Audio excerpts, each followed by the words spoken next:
You've already checked the time today, probably before you were properly awake.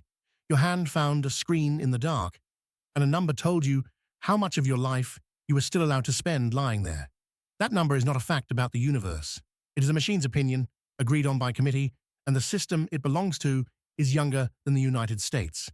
For almost everyone who has ever lived, there was no number.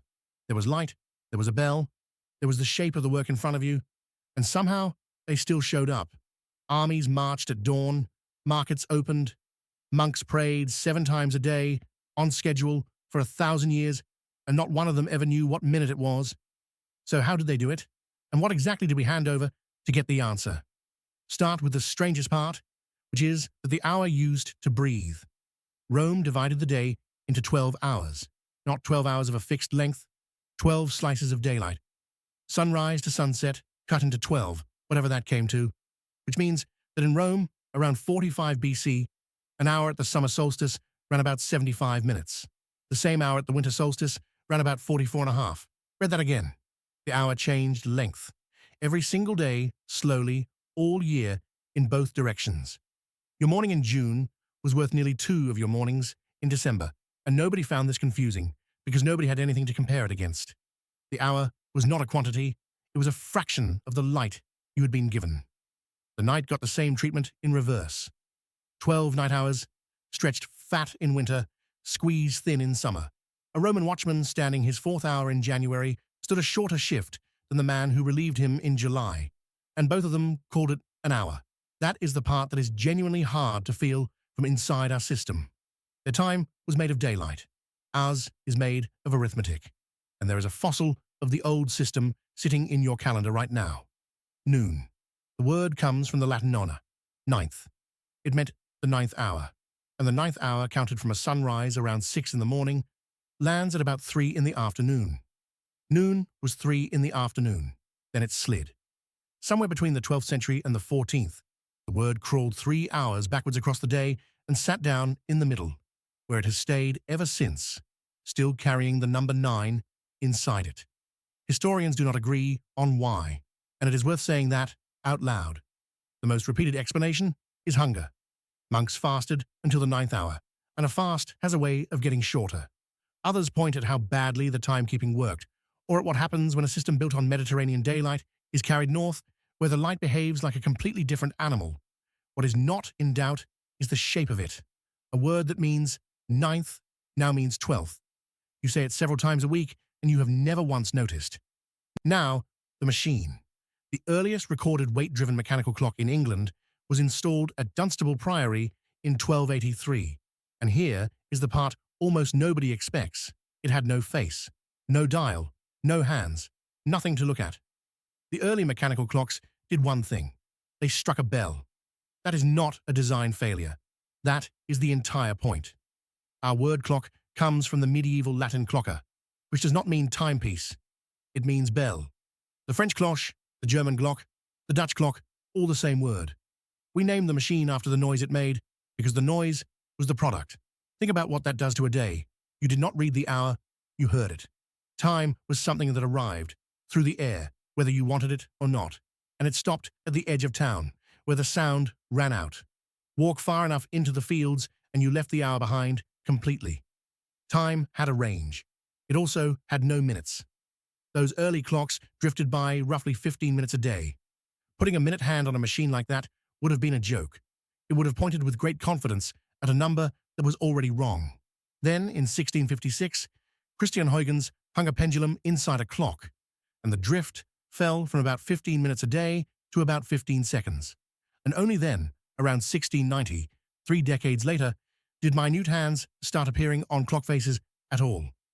So the minute, as something an ordinary person could look at and act on, is a little over 300 years old. Every human being before that lived an entire life without ever once being late by a specific amount.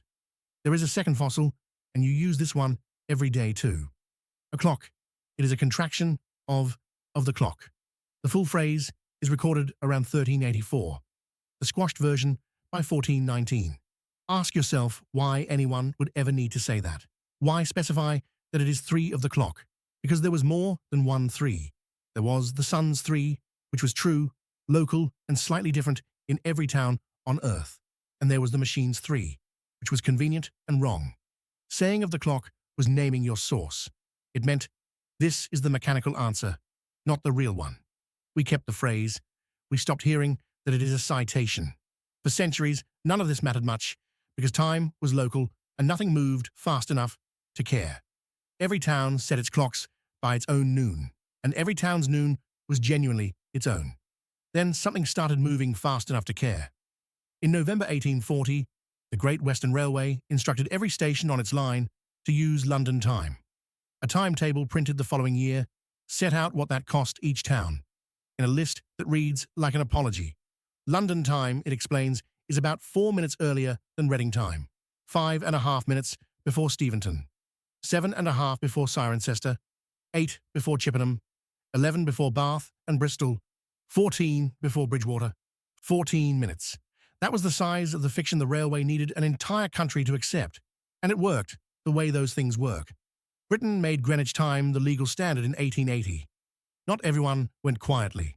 Some public clocks in Oxford and Bristol were given 3 hands, an hour hand and 2-minute hands, one for local time, one for railway time. Sit with that dial for a second. A clock in a public square, openly admitting that there are now 2 different times and refusing to choose between them. The same thing happened elsewhere, faster and far more bluntly. Japan ran its own version of the elastic hour. 6 units of daylight, 6 of darkness, every one of them stretching and shrinking through the year, tracked with water clocks and with burning incense. In 1873, the Meiji government abolished it. 24 equal hours, imported whole. And it went further than the clocks. Temples were forbidden from sounding the hour on their drums. The government did not simply replace the system, it switched off the sound of the old one. Part of the reason was arithmetic of a very unromantic kind. Under the old lunisolar calendar, 1873 was going to contain 13 months, and a government that pays monthly salaries would have had to pay 13 of them.